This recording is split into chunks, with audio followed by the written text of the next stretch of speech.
All right, I've got only one try. So, my dear students, you missed a very important lesson, and we were talking about the reported speech, and you remember that at the previous lesson we were talking about the three important essential rules, and the first one, it's the change of tenses. It means that if we retell the story, we pay attention to the tense, and we if in the original story we had a present simple, we use past simple. If we had past simple, we use past perfect, and so on. Like, for example, Romeo said, "I love you, Juliet." So Romeo said that he loved Juliet.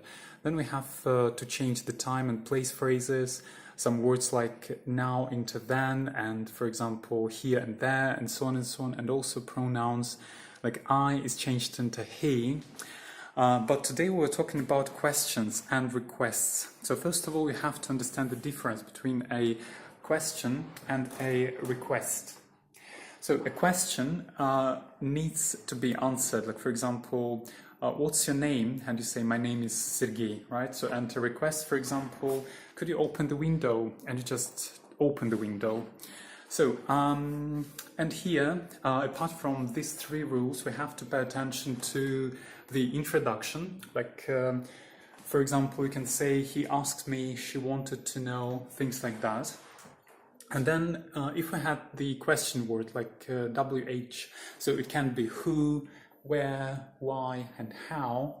So we use it, but sometimes we don't have it in the original question. Like, for example, do you speak English? Then we use if and whether. Then pay attention to the word order as well. So we use subject, the verb, and the object.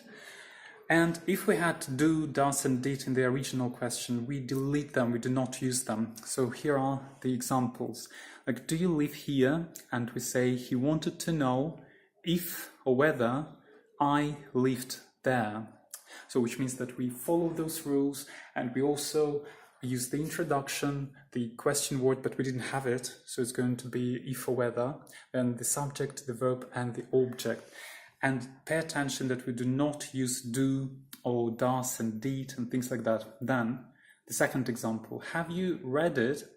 So he asked me if I had read it. So I hope it's clear. Then the request is a little bit easier. So we have the introduction. Then we use the infinitive. So it's the verb in the first form with to. Like, could you open the window? It looks like a question, but it's not, because we have to do some kind of action here. And we say, she asked or she told me to open the window. Well, practically this is it. What I want you to remember is that there are three principles, and they are important for all the situations when we want to report the speech, to retell the story. And we also pay attention to the question and the request. We have to tell between them, and then we use some more principles. So I hope it was helpful. So see ya.